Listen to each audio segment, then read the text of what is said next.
Assalamu alaikum class 7th. I hope you all are fine. Today we are discuss about why metals are better conductor than non metals. ठीक है, आपके long question अब start हो गए हैं. Short question हमने सारे cover कर लिए हैं. अब आप फर्स्ट लॉन्ग क्वेश्चन आपका जो है वो है why metals are better conductors than non metals. ठीक है, सबसे पहले मेटल्स आपको पता हो कि ज़्यादातर मेटल्स जो होती हैं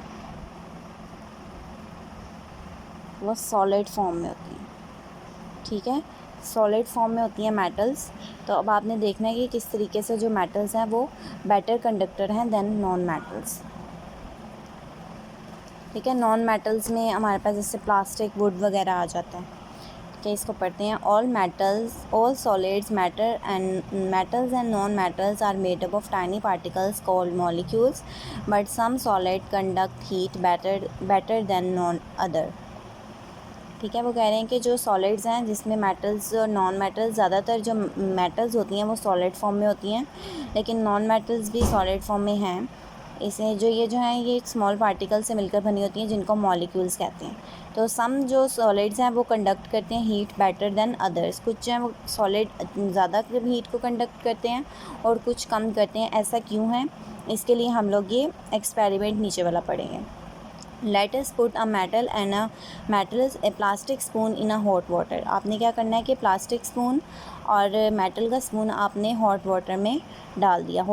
मेटल का स्पून जैसे आप घर में जो स्पून स्टील के यूज़ करते हैं वो मेटल के होते हैं. When both spoon received heat energy, the particle, atom or molecule at the hot end of the each spoon vibrate fastly and bump into neighboring particles. This particle transfer heat energy to next neighboring particles. वो कह रहे हैं कि जो heat जो है वो hot water में जो पार्टिकल जो होंगे वो हीट एनर्जी को रिसीव करेंगे, वाइब्रेट करेंगे और नेक्स्ट को हीट ट्रांसफ़र कर देंगे. कोलाइड करेंगे, बम्प करके नेक्स्ट पार्टिकल को हीट ट्रांसफ़र कर देंगे. इस तरीके से हीट ट्रांसफ़र होती होती लास्ट जो है वो एंड तक पहुंच जाती है. ठीक है, particles in metals are packed more closely together than non metals. Metal can transmit heat energy more readily than non metal, wood, plastic etcetera. यानी कि जो पार्टिकल मेटल में होते हैं, जैसे मेटल जो है वो सॉलिड है, उसमें जो है पार्टिकल मोर क्लोजली होते हैं देन नॉन मेटल. जैसे प्लास्टिक वुड वगैरह इनमें पार्टिकल्स क्लोजली पैक्ड नहीं होते एज़ कम्पेयर टू मेटल्स.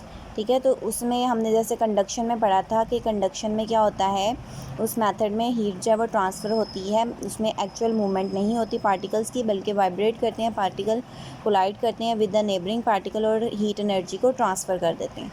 ठीक है, तो मेटल्स में जो है वो सॉलिड जो है पार्टिकल्स जो हैं वो बहुत करीब होते हैं, इसलिए वो वाइब्रेट करेंगे और एनर्जी जो है वो ट्रांसफ़र कर देंगे. जब पार्टिकल पास होंगे तो उनको हीट एनर्जी आगे ट्रांसफ़र करना ज़्यादा इजी होगी एज़ कम्पेयर टू कि अगर पार्टिकल्स जो हैं वो दूर हैं. ठीक है, जैसे मेटल ये देखें, प्लास्टिक में आप देख रहे हैं या वुड में जो होगा पार्टिकल जो हैं वो दूर प्रेजेंट है as compare to this. The presence of the free electron also speed up the transfer of heat in the metals. metals में जो free electrons हैं उसकी वजह से भी जो है वो transfer of heat जो है वो ज़्यादा हो जाती है, क्योंकि पार्टिकल फ्रीली मूव कर सकते हैं. इसलिए वो पार्टिकल्स हीट को एब्जॉर्ब करेंगे, वो फ्रीली मूव करके जो है वो उसमें पूरे जो है वो कोई भी जो पूरा जो ये स्पून है इसके अंदर मूव करके हीट को जल्दी ट्रांसफ़र कर देंगे.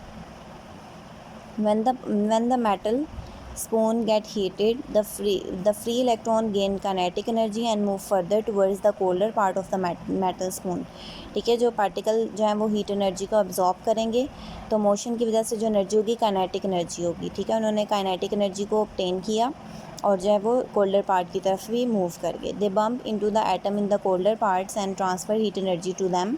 इन metal heat energy is transferred from one place to another place by the vibration of particle as well as by the movement of the free electron. That is why metals are good conductor of heat than non metals. ठीक है, एक तो उनके particles के दरमियान जो है वो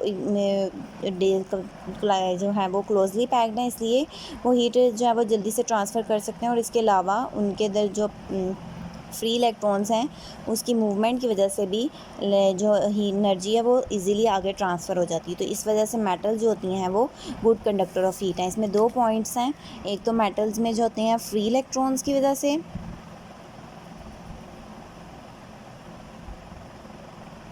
इलेक्ट्रॉन्स की मूवमेंट की वजह से,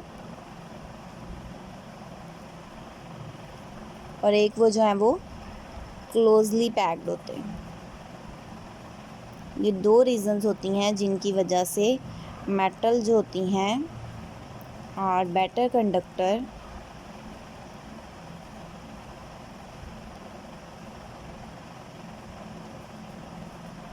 देन नॉन मेटल्स। ठीक है, मेटल जैसे स्टील वगैरह हो गया, उसके स्पून आप लेंगे, उसमें जो है वो आप वैसे भी इसको प्रैक्टिकली जब आप इसको करेंगे प्रैक्टिस इसकी, जब आप इसको एक्सपेरिमेंट भी करके देखें, आपके घर में मौजूद हैं, प्लास्टिक के स्पून भी होते हैं, उसके अलावा मेटल के स्पून जैसे स्टील वगैरह के स्पून होते हैं। आप इन दोनों को जो स्पून को हॉट वाटर में रख के आप चेक कर सकते हैं कि किसमें ज़्यादा जल्दी जो है वो ट्रांसफ़र होती है। प्लास्टिक में मोस्टली बहुत ज़्यादा कम, बहुत देर तक होती है। इसके निस्बत अगर आप मेटल्स में देखें तो वो मेटल स्पून जो हैं वो जल्दी गर्म हो जाते हैं। ठीक है, उसकी रीज़न यही है कि मेटल्स में एक फ्री इलेक्ट्रॉन्स होते हैं, उसके अलावा जो पार्टिकल्स होते हैं वो क्लोजली पैक्ड होते हैं, मतलब आपस में बहुत करीब होते हैं, इसलिए वो वाइब्रेशन के ज़रिए जो हीट ट्रांसफ़र होती है वो जल्दी हो जाती है। और इसके अलावा फ्री इलेक्ट्रॉन्स हैं जो काइनेटिक एनर्जी को गेन करेंगे और वो जो है फास्टली मूव करके कोल्डर पार्ट की तरफ जाएंगे, हीट को कोल्डर पार्ट तक पहुंचा देंगे। इस तरीके से ये 2 पॉइंट्स आपने इनके अच्छे तरीके से याद करने हैं। ऑब्जेक्टिव के तौर पे भी आपको पता होना चाहिए कि अगर पूछा जाए कि मेटल्स में शॉर्ट क्वेश्चन के तौर पर आपको 2 रीज़न है, एक फ्री इलेक्ट्रॉन की मूवमेंट और दूसरा वो है जो है वो उनकी जो है वो क्लोजली पैक्ड है, इसलिए वो एनर्जी को आगे जल्दी से ट्रांसफ़र कर सकते हैं। ठीक है, और ये आपने पूरा लॉन्ग क्वेश्चन के लिए आपको पूरा ये एक्सपेरिमेंट बताना पड़ेगा। यही आपका लॉन्ग क्वेश्चन था। Next first long question, why metals are better conductor than non metal. ठीक है, आपने ये पूरा इसमें लिखना है और उसके साथ आपने ये पेज पे जो डायग्राम बनी है इसको भी आपने साथ बनाना है। ठीक है, प्रैक्टिकल जब आपको लॉन्ग क्वेश्चन आते हैं जिसमें डायग्राम हो आप ज़रूर उसको बनाएं, क्योंकि डायग्राम के आपको नंबर मिलते हैं। ठीक है, इसको अच्छे तरीके से करें, कोई मसला हो आप पूछ सकते हैं। अल्लाह हाफ़िज़।